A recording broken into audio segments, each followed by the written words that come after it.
నమస్కారం మిత్రులారా, మీరంతా ఎలా ఉన్నారు? మంచి మానసిక స్థితిలో ఉండడానికి ప్రయత్నం చేయండి. భౌతికమైనటువంటి సౌకర్యాల కంటే కూడా మానసిక స్థితి చాలా చాలా ముఖ్యమైనటువంటిది, ప్రధానమైనటువంటిది.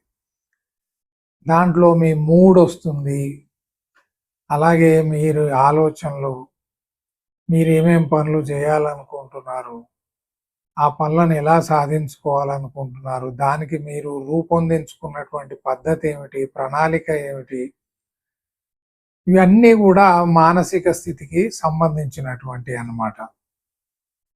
ఇక ఈరోజు విషయానికి వస్తే పిల్లల్ని ఎలా పెంచాలి. పిల్లలు పుట్టక ముందు మన జీవితం ఒక విధంగా ఉంటుంది, పుట్టిన తర్వాత అంటే వివాహం తర్వాత పిల్లలు పుడతారు అని ఎప్పుడైతే తెలుస్తుందో తల్లికి కానీ తండ్రికి కానీ మొదటి సంతానం నుంచే పిల్లల్ని ఎలా పెంచాలి, అసలు పిల్లలంటే ఎవరు అది కూడా చూద్దాం. పుట్టిన నాటి నుంచి 14 సంవత్సరాల వయస్సు వరకు ఉన్నటువంటి ఆడ మగ శిశువులందరినీ కూడా మనం పిల్లలు అంటాం. 14 సంవత్సరాల వయసు అంటే దాదాపు 10వ తరగతి పాస్ అయ్యేంత వరకు అనుకోండి. కాబట్టి తెలుసుకుంటే పని చాలా తేలికవుతుంది. మీకు ఏ బాధ్యత రాబోతుందో, అంటే పెళ్లి చేసుకున్నారు, ఇప్పుడు భర్త లేదా భార్య అయినారు, స్త్రీ పురుషులను బట్టి. కొన్నాళ్ళ తర్వాత తండ్రి తల్లి కాబోతున్నారని మీకు తెలుస్తుంది. తెలిసినప్పుడు ఆ పిల్లల్ని ఎలా పెంచాలనేటువంటి విషయాన్ని మీరు అర్థం చేసుకోవాలి. ఎలాంటి బాధ్యతలు మీ మీద పడతాయి, ఎలాంటి ఇబ్బందులను మీరు ఎదుర్కొంటారు, ఏ ఏ సమస్యలు రావచ్చు, అక్కడ ఏ రకమైనటువంటి ఛాలెంజెస్ ఉంటాయి వాళ్ళ పెంపకానికి సంబంధించి, అవన్నీ కూడా మీరు ముందే తెలుసుకుంటే ఏమవుతుంది, తెలుసుకున్నటువంటి పని సులువు అవుతుంది. ఉదాహరణకు మీరు కాశ్మీర్ పోతున్నారు అనుకోండి, ఆఫ్ సీజన్ డిసెంబర్ మాసంలో పోదలుచుకున్నారు, వేసవిలో కాశ్మీర్ను చూసేశారు. ఈసారి బాగా మంచు కురుస్తున్నప్పుడు కాశ్మీర్ ఎలా ఉండబోతుందో చూడాలని అనుకున్నారు, మంచిదే. కానీ ఇక్కడి నుంచి ఎలాంటి దుస్తువులను మీరు తీసుకెళ్లాలో ఇక్కడే మీరు నిర్ణయించుకోవాలి. అప్పుడు వేసవిలో వెళ్ళినప్పుడు ఒక స్వెటర్ తీసుకొని వెళ్ళాను అని ఈసారి కూడా ఒక స్వెటర్ తీసుకొని పోతే తీవ్రమైనటువంటి ఇబ్బందులకు లోనయ్యి అక్కడ జ్వరం లేదా రోగగ్రస్తులు కావచ్చు, ఆరోగ్యం చెడిపోయేటువంటి ప్రమాదం ఉంది. ముందే తెలుసుకుంటే దానికి సరైనటువంటి ఏర్పాట్లు చేసుకొని అక్కడికి వెళ్తాం. జీవితంలో ఎప్పుడైనా కానీ ఒక నిర్దిష్టమైనటువంటి ప్రణాళిక ఉండాలి. రాబోయే రోజుల్లో ఏ పని చేయబోతున్నామో ఆ పనిని చేయడానికి మనకు ఎలాంటి విషయాలు తెలుసుకోవాలి, ఏ అవసరాలు ఉంటాయి, ఎలాంటి వస్తువులు అక్కడ మనకు అవసరం పడతాయి, ఏ విధమైనటువంటి సర్దుబాటు మనం చేసుకోవాలి అనేది ముందే మీరు తెలుసుకుంటే చాలా తేలికవుతుంది, పని తేలికవుతుంది అన్నమాట. పిల్లలు పుట్టిన తర్వాత చూసుకుందాంలే అని అనుకుంటే కాశ్మీర్ పోయినాక అక్కడ చూసుకుందాంలే అంటే చాలా ఇబ్బందులు ఎదురవుతాయి. ఇక పిల్లల విషయానికి వస్తే, పిల్లలు పుట్టిన తర్వాత మీరు మీ సంస్కృతికి సంబంధించినట్టుగానే వాళ్ళని పెంచండి. లేకపోతే వాళ్ళు ఎక్కడ ఇమడలేరు, అంటే ఎక్కడ కూడా వాళ్ళు సరి అయినటువంటి సర్దుబాటు చేసుకోలేరు. ఎలా, ఇప్పుడు భారతదేశంలో పుట్టినటువంటి పిల్లలు, సౌత్ ఇండియాలో పుట్టినటువంటి పిల్లలు అనుకుందాం. ఇక్కడ ఆహారపు అలవాట్లు, ఇక్కడి భాష, ఇక్కడ సాంప్రదాయాలు, పద్ధతులు ఇవన్నీ నేర్పకపోతే ఆ పిల్లవాడు సమాజంలోని ఇతర సముదాయాలతోని, గ్రూప్స్తోని సర్దుబాటు చేసుకోలేడు, అడ్జస్ట్ చేసుకోలేడు. ఉదాహరణకు పుట్టిన నాటి నుంచి మీరు వాడికి ఇక్కడ ఆహారపు అలవాట్లు చేస్తే బయటకు వెళ్ళినా, ఎక్కడ వెళ్ళినా, హోటల్కి వెళ్ళినా, స్నేహితుల ఇంటికి వెళ్ళినా వాడి పని చాలా తేలిక అవుతుంది. ఎందుకంటే అందరూ అదే రకమైనటువంటి ఆహారం తింటారు కాబట్టి. మీరు పుట్టింది సౌత్ ఇండియాలో అనుకోండి, దక్షిణ భారతదేశంలో, మీరు ఇటాలియన్ ఫుడ్ వానికి చిన్నప్పటి నుంచి పెట్టడం నేర్పారు అనుకోండి, లేదా యూరోప్లో పిల్లవాళ్ళకి ఇచ్చేటువంటి ఆహారాన్ని మీరు ఇస్తూ పోతే పెద్దగా పెరిగిన తర్వాత పెరుగుతున్న కొద్దీ స్నేహితుల ఇంటికి వెళ్ళినా, హోటల్కి వెళ్ళినా, మరో చోటికి వెళ్ళినా ఆహారం విషయంలో చాలా ఇబ్బంది పడతాడు. మీకు అర్థమైందని అనుకుంటున్నాను. రెండవది, బాల్యం నుంచే, చిన్నతనం నుంచే తల్లిదండ్రుల యొక్క మాటను వినడం అలవాటు చేయండి. దీనికి తల్లిదండ్రులు ఇద్దరి మధ్య ఒక పరస్పరమైనటువంటి అవగాహన, అండర్స్టాండింగ్ అనేది ఉండాలి. తల్లి ఒక సలహా ఇవ్వగానే తండ్రి అడ్డుపడి తర్వాత చేస్తాడులే అనడం. ఉదాహరణకి పిల్లవాడిని నిద్ర నుంచి లేపుతుంది అనుకోండి తల్లి, పడుకొని ఎందుకు నిద్ర లేపుతావు, ఈరోజు సెలవే కదా, ఆదివారమే కదా, 10 గంటల వరకు పడుకోనివ్వు అంటే ఆయన సోమవారం నుంచి శనివారం వరకు చేసినటువంటి కష్టం ఏమిటి? అంత కావాల్సి వస్తే మధ్యాహ్నం కాసేపు విశ్రాంతి తీసుకుంటాడు. పిల్లల్లో ఎంత శక్తి ఉంటుంది? అన్ని ఇళ్లలో చేసేటువంటి పొరపాటు ఇది. ఏంటంటే తండ్రి ఏదైనా చెప్పగానే తల్లి అడ్డుపడుతుంది, తల్లి ఏదైనా చెప్పగానే తాత అడ్డుపడతాడు, లేకపోతే అత్తమ్మ అడ్డుపడుతుంది, లేకపోతే చిన్నాన్నలు అడ్డుపడతారు. ఇలా చేయకూడదు. ఎందుకంటే తెలిసిన వారు ఏదైనా చెప్తున్నప్పుడు వాళ్ళు తెలుసు కాబట్టి చెప్తున్నారు కాబట్టి దాని జోలికి మిగతా వాళ్ళు వెళ్లకుండా ఉంటే మంచిది. అయితే విషయం ఎవరికి తెలుసు అనేది కూడా మిగతా వాళ్ళందరికీ తెలియాలి. మూడవది, పెద్దలను గౌరవించడం, వాళ్ళ మాటను వినడం చిన్నప్పటి నుంచే మీరు నేర్పండి. తల్లిని నమస్కరించేటువంటి అలవాటును చిన్నప్పటి నుంచే మీరు అలవాటు చేయండి. తల్లి కాళ్ళకు దండం పెట్టడం, వీలైతే తండ్రి కాళ్ళకు కూడా, ఇద్దరి తల్లిదండ్రులకు దండం పెట్టడం చిన్నప్పటి నుంచే నేర్పితే వారి పట్ల ప్రేమ, గౌరవం ఈ రెండు కూడా పెరుగుతాయి. ఈ యొక్క పిల్లవాడు రేపు పెద్దగా అయిన తర్వాత కూడా తల్లిదండ్రుల పట్ల బాల్యం నుంచే వస్తున్నటువంటి ప్రేమ, గౌరవం వల్ల వాళ్లను చాలా సురక్షితంగా ఉంచడానికి ప్రయత్నం చేయవచ్చు. వాళ్ళ యొక్క ఆలనా పాలన కూడా సరిగ్గా చూస్తాడు. వాళ్ళ గౌరవ మర్యాదలకు ఎలాంటి భంగం రాకుండా చూసేటువంటి అవకాశం ఉంది. అదేం పాత చింతకాయ పచ్చడి, కాళ్ళకు దండం పెట్టడం ఏమిటి? ఎందుకంటే ఇక్కడ సంస్కృతి అది కాబట్టి అది నేర్పాలి.